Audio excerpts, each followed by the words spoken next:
I'm Victoria Pearson, but you can call me V, and I have been a practicing witch for, let's just say, over 25 years and leave it at that, shall we? It is very nearly Valentine's Day, so I know lots and lots of you are searching for how to manifest your soulmate, how to make your crush fall in love with you, all that sort of thing. And I may have baited you in with the title. I might have said how to manifest a specific person. We're not doing that. And the reason that we're not doing that is because that is a very bad idea. To try and manifest a specific person is not good for you. Let me tell you this, and if you take nothing else away from this video, just take this. If they are the one for you, you don't need magic to get them into your life. If they are the one for you, all the obstacles are going to fall away by themselves because it's what's meant to happen, okay? You do not need to manifest your specific person. Your specific person will not need magic to get into your life. They will want to be with you. They will help work with you to remove any obstacles from your path. If you are supposed to be together, you will be together. That being said, there is room in our practice for love spells. We just don't want to use them to attract a specific person. We want to use them to attract the right person. And the way that we find love is by first finding that love within ourselves. So today I'm going to teach you a love spell, but it's going to focus mainly on yourself, bringing love to yourself, finding love within yourself and learning to love yourself. There will be an aspect of it that will help bring the ideal partner into your world as soon as you're ready for it, but you're not going to do that for a specific person, okay? You're going to do it for the right person, whoever that person might be. Now, there are lots of different ways to do love spells like these, and so I have tried to make this one as simple as I possibly can and to use ingredients that I think most of you will have. Move that back out the way a little bit. But if you don't have any of these ingredients, most of them can be substituted, and you can add other things into this as well. I'm just going to show you how to do the basic part, and then you can play around with it. And spells generally are more powerful if you have played around with them a bit and made them your own. So the first thing that you're going to do is get yourself into your magic making headspace, your witchy headspace. You can do that by putting on your magical jewellery that you only wear when you're doing magical work. You can do some deep breathing. You can put on a witchy playlist, do a bit of drumming, dance around your living room, whatever you need to do to get yourself into the headspace where you are doing your witchy work. Now, one of the things that I like to do for that is to light some candles. So I'm going to do that first. What I'm not going to do is light these candles because, as you can see, they're not very stable. I think one of them got broken just inside the candle holder, which isn't ideal. I won't be using those ones today, but I don't like to use those ones anyway because they burn down far too quickly. I very nearly burnt my hand again then, and that is becoming a bit of a pattern with my videos at the moment. I've got a big blister from the last time I burnt my hand on a candle doing this. Still. So I've lit my candles there, get myself into my witchy headspace. I'm also going to light some incense. This is a rose flavoured incense and I'm using it because it's pink. And pink is representative of love, but any incense will do, or none if you don't like incense. This is all very, very easily adaptable to you. One thing that you will need is a container. Now I am using an old spice jar that I've washed out. But you can use any kind of jar you like, or you can even use a little paper bag, a little fabric bag, anything that will contain what you are putting in here. I do like to give it a little cleanse by popping it over my incense, filling it up with the incense smoke like that. If you've got an incense stick, you can put that in instead. And then to also ensure that we've got a nice pure base, I'm going to put some salt in that because salt is generally good for cleansing and purity. I'm using pink salt because it is a love spell, but honestly any salt will do. It doesn't have to be fancy, it can just be your standard table salt and that is fine. I pour my pink salt in there and I have got a cloth down because I am spilling it absolutely everywhere. So that is just my little base, just as part of a cleanse. And to give it a nice pure base, nice and fresh and clear. Salt is the one thing that you really don't have to cleanse when you are working on any magical working. It's also representative of earth, but it's a natural cleanser. So we've got the salt in the jar as a little base, nice clean base. Now I'm not going to be putting loads and loads of stuff into this, to be honest. Most of it you should have at home, but I do have some rose petals that I'm going to add in here. If you don't have rose petals, any flower petal will do. Ideally they should be from flowers that someone who cares about you has given to you, but you can go out and gather some flowers, you can go out and buy your own flowers. It really doesn't matter, it's just something that represents love to you. But we'll come back to that in a minute. I've also got here my little rose quartz angel, and I've got some other bits of rose quartz. If you do have crystals, rose quartz is a great one for love spells. So whilst you're working, you can surround your jar or bag with the rose quartz just to boost the power, but that's not essential either. If you can fit it in your jar, you can put a piece of rose quartz in your jar as well, but you don't have to. They are, like, gemstones can be quite pricey, and so you don't have to include them in your spell. You can just surround your spell with them and they'll still get that essence in there. One tip I will tell you though, for quartzes specifically, rose quartz and clear quartz as well, don't go to a witchy shop and try and buy them from there. Go to a shop that sells things for aquariums, because they will have all of these at half the price that you will get them in your fancy hippie shops and stuff. Okay, so that is a much, much better way of doing things. Now another thing that you are going to need, which I have not picked up, I'm about to, is a piece of paper and a pen. So go and get that, and I'm going to do the same. Okay, so I've got 2 pieces of paper here. If you've only got one, then you can just rip it in half and that's fine. I'm going to put one of those aside for later, because the very first thing that we're going to do, oh, fingers and thumbs today, the very first thing that we are going to do is about boosting our self-esteem, but also about attraction. So you are going to think about not what you want in your partner. You're going to be thinking about, what do you bring to the table in a relationship? Tell me all the positive qualities that are within you. Now, I don't necessarily mean your looks. You can put that you're hot if you want, but that isn't the main thing that you bring to a relationship, is it? You should be thinking about qualities in your personality. Maybe you're kind, maybe you're very compassionate, maybe you're very passionate. Those are the sorts of things that we're writing down. And we're going to make sure they're all I am statements rather than I am not statements. So don't put I'm not selfish, put I'm selfless. Don't put I am not miserly, put I'm generous. That sort of thing. So you've got all these positive statements, and I want you to write as many down as you possibly can. This is going to be helping to boost your self-esteem, but if your self-esteem is very low and you can only come up with 2 or 3 things, go and ask people that care about you what it is about you that they like. That is going to be awkward and uncomfortable, but then write down what they say, because sometimes it's very difficult for us to see the positive qualities in ourselves where other people can see them really, really easily.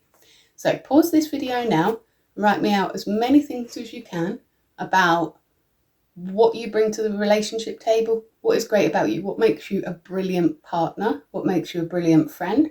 Write all those things down and then unpause and come back to me. I'm going to pause and do the same thing. You back? Okay, so we've written down all of the things that make us just brilliant. And what we're going to do is roll that up as small as we can so that it fits in our jar or bag or pouch, envelope even, that would work too, I think, whatever you've got. So these are all the great qualities about ourselves. These are the reasons that we deserve love. These are the reasons why we deserve to love ourselves. I'm going to pop them in there like that, nice and safe and sound. Now the next thing that you're going to do is write down the qualities that you want in your partner. Now your qualities cannot be, it should be Joe Bloggs that lives at number 5 this street, right? Your qualities should be things like they're kind, they're generous, they give me their time, they pay attention, all that sort of thing. Now I'm not actually doing a love spell to try and manifest another person right now. I'm married, so I am not going to bother with that, because my spell's all focused on me and loving myself. because I'm the main character, because I don't need to attract more partners into my life. I'm a monogamous married person. But you, again, pause the video and do it the same way that you did the last one. So you're writing down qualities rather than ways people look. Although it's okay to say, I want somebody tall, dark and handsome, whatever, as long as you're not too sort of set on that. Because the universe could package up the absolute perfect person for you and then you reject them because their eye colour's wrong. That's just silly. So you're going to write down all the different qualities that are really important to you in a partner. They listen to me, they communicate with me, they give me attention, they spend time with me, they're kind, they're passionate, all those sorts of things that really, really matter to you. Write those down as well. Fold them up small, pop them in your jar. Pause the video, go do that now. I'll wait for you. Okay, I'm done waiting. So you've written all those things down, you've got them down in there, and now is the fun part of just adding more stuff to our jar. There's lots of different things that you can add to this. And all of them, almost all of them, can be substituted, right? So first you're going to put in things that symbolise love to you. Now, it can be anything, absolutely anything, even down to, can I even show you this? Tiny little heart-shaped sequin that I got out specifically to show you that counts. I'm going to put in a little silver bell to represent laughter and fun and joy, because that's what it means to me. This is all about what things mean to you. If you really want somebody who's very successful and ambitious, maybe you find a little miniature key to put in there. If you want somebody who is all about freedom and transformation, maybe you might put a little picture of a butterfly in there. Anything that it's about what it means to you. I can't tell you what a symbol means to your soul. So it's about what feels right for you and what resonates with you. So for me, I have got here a little jar of sand from my favourite beach. I'm going to pour some of that in because to me, that represents somewhere peaceful. It represents somewhere that refills the well in my soul when everything's got a bit too much. Going to the beach really, really helps refresh me. It makes me feel like I'm myself again. It makes me feel at home and calm and peaceful and joyful and fun. And those are all the sorts of things that we're looking for in love, yeah? So I'm going to add that. If the beach doesn't mean that to you, but the woods do, crush up a leaf from the woods and put that in instead. It really doesn't matter. It's about what it means to you personally. Now, I have got my piece of rose quartz in there. I've got my lists in there. I've got my little bell to represent laughter. I've got my sand to represent peace and joy. And now I'm going to put some rose petals in there that I saved from some roses that somebody bought for me a really long time ago. These are red roses to represent romantic love, but any colour roses would do. If you don't have roses, lavender's a really good substitute as well. If you don't have either of those, literally any flower will do, even if those flowers are technically weeds. If you find it pretty, then it's a flower. Now, I made a big mistake when I dried these out to keep them. I put them in this jar because I thought this jar's fancy and cute, but this jar has the smallest neck and I'm going to really struggle to get any of these rose petals to come out, I think. Yeah, I'm getting tiny little amounts. I think I might go and find some tweezers. I actually decided this little doobrey would work better than tweezers because I can fit them in more, crush more of them up and tip them out onto my work surface like this. This is something that I use for my nails, but hey, it's pink and pink represents love, so it's almost like I planned it that way. I did not plan it that way. So getting a good amount of the petals out. It really doesn't matter how many you put in. We measure these things with our heart, you know? You might be able to tell I'm really not a traditionalist when it comes to the witchcraft. Some people think that quantities and species of particular plants and all that sort of thing really, really matter. I don't. If it matters to them, it matters for their practice, but it doesn't matter for mine. And if it doesn't matter to you, then it doesn't matter for yours either. That is the best thing about witchcraft, is that it's a very, very personal practice. And so you can adapt to be anything you want, really. So I have put a ton of, well, not an actual ton, that would be ridiculous, but a load of red rose petals in there. And it's looking cute inside, but it really doesn't matter what it looks like. I've got my rose petals in there. Now at this point you can add other things if you have them or you want them. I would normally add in some snake skin for transformation, but not everybody has that. Not very many people have that, and so it's fine, you don't need it. You can put in, like I said before, lavender. You can put daisy petals in for purity. You can put in chili flakes if you want a bit more spice. Anything that feels right to you, you can put in there. And if you Google, there are a million different herbs with different correspondences. Just write herbs and spices associated with love and have a look through the lists and find what resonates for you. Like I said, it's all about what resonates for you. I've kept this one really, really simple because I thought most people will probably have a lot of this stuff. Now, I've got all that in there. Got my little bell for the joy. I've got my beach sand, my rose petals, my list of stuffs. And now I need to fill the jar with sugar to make everything go nice and sweet. Now, if you are not a person that has sugar, or if you're like, oh no, I only have brown sugar, that's fine. Again, we can substitute these. You can substitute in honey or maple syrup or anything that you use to sweeten stuff. It really doesn't matter. What matters is that it's nice and sweet and that you associate it with being sweet.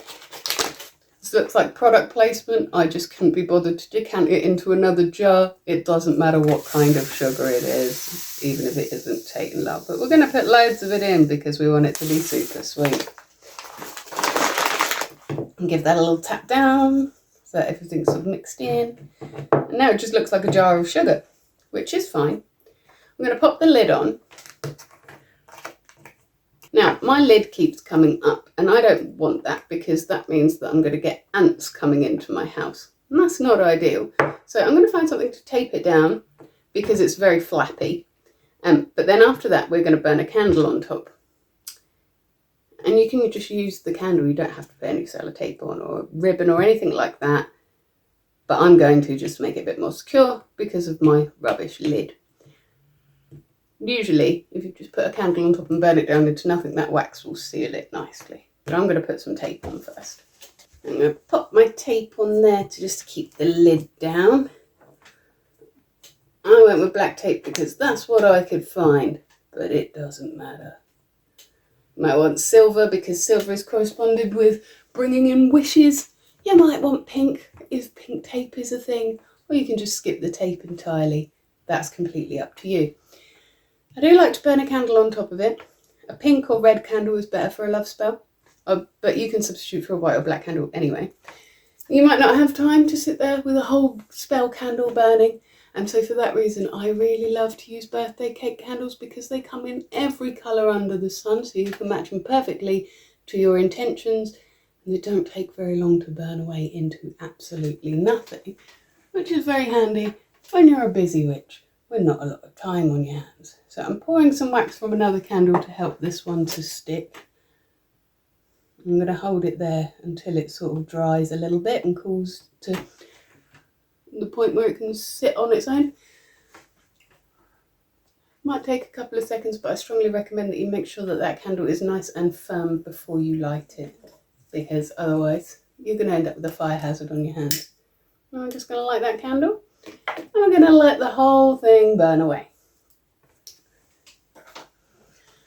Once this candle has burned completely away, you're going to seal it with a little kiss by just kissing it on top. You don't have to snog it or anything, just give it a little peck, it'll be fine. And then you are going to put it in either your underwear drawer, your adults only drawer, under your bed.